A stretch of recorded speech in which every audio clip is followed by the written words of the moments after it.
3-3, 4-4 કલાક રાજકોટથી જેતપુર વચ્ચે જે ટ્રાફિક સમસ્યાનો સામનો કરવો પડી રહ્યો છે. દરરોજ કલાકો એમ્બ્યુલન્સો ફસે છે, દર્દીઓના મોત થઈ રહ્યા છે. અકસ્માતોની હારમાળા. જે નેશનલ હાઈવે ઓથોરિટીનો નિયમ છે કે જ્યાં સુધી રોડની સ્થિતિ યોગ્ય સ્તરે ન હોય ત્યાં સુધી ટોલ ના ઉઘરાવી શકે. તેમ છતાં બંને ટોલ પ્લાઝા ઉપર 50-50 રૂપિયા ઉઘરાવીને દર વર્ષે 150-150 કરોડની નેશનલ હાઈવે ઓથોરિટીની આવક છે. આ પૈસાનું કરે છે શું?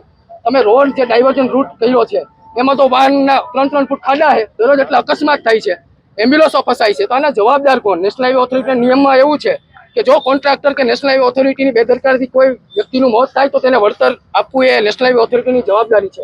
આવા તો દરરોજના કેટલા અકસ્માત થાય, કોને વળતર આપશે? પ્રોજેક્ટ ડાયરેક્ટર રેસિડેન્શિયલ એરિયાની અંદર કોમર્શિયલ ઓફિસ ચલાવે, ઓફિસની બહાર 3-3 ફૂટ ખાડા હોય તો હાઈવે ઉપર તો તમે સારા રોડની અપેક્ષા રાખી જ ન શકો ને. ખૂબ જ શરમજનક બાબત કહેવાય કે તમે 150-150 કરોડ રૂપિયાની ટોલ વસૂલાત કરો અને રોડોને સામાન્ય રોડો યોગ્ય સ્તરે ન કરી શકતા હોય. ખૂબ જ શરમજનક બાબત છે. આવતા અઠવાડિયાની અંદર અમે કલેક્ટર ઓફિસે રજૂઆત કરવાના છે. અમારી મુખ્ય માંગ એ જ છે કે જ્યાં સુધી રોડની સ્થિતિ, રોડ સંપૂર્ણ કામ ન પતે ત્યાં સુધી બંને ટોલ પ્લાઝામાંથી વાહન ચાલકોને મુક્તિ આપવામાં આવે. ડાયવર્ઝન જે તમે રૂટ તૈયાર કર્યો છે તે યોગ્ય સ્તરે સ્મૂથલી બનાવવામાં આવે અને જે તમારે સંકલન કરવાનું હોય પોલીસ વડા, કલેક્ટર સાથે, કોન્ટ્રાક્ટર સાથે, જે નિયમોનું ઉલ્લંઘન કરે એની ઉપર કાર્યવાહી કરો. બાકી જો રોડ ચાલકોને કોઈ પણ જાતની સમસ્યા થશે તો કોંગ્રેસ 3 દિવસ નેશનલ હાઈવે ઓથોરિટીની ઓફિસે આવશે, પ્રોજેક્ટ ડિરેક્ટરને ઘરે આવશે. આજે અમે રજૂઆત કરી છે, અઠવાડિયાનો સમય આપીશું. વાહન ચાલકોનો અવાજ બની સમગ્ર સૌરાષ્ટ્રવાસીઓને આજે અમે આવ્યા છે.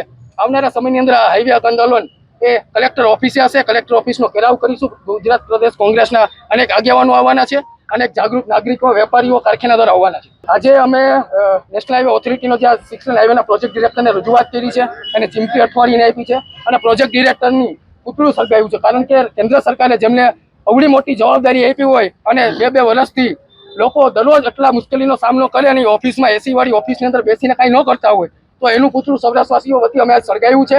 આવનારા સમયની અંદર આ સામાન્ય હજી ટ્રેલર છે. આવનારા સમયની અંદર તમે મોટી અમારી કોંગ્રેસની આક્રમકતા જોઈ અને સૌરાષ્ટ્રવાસીઓને મુશ્કેલીનો સામનો જે કરવો પડે એનું નિરાકરણ અમે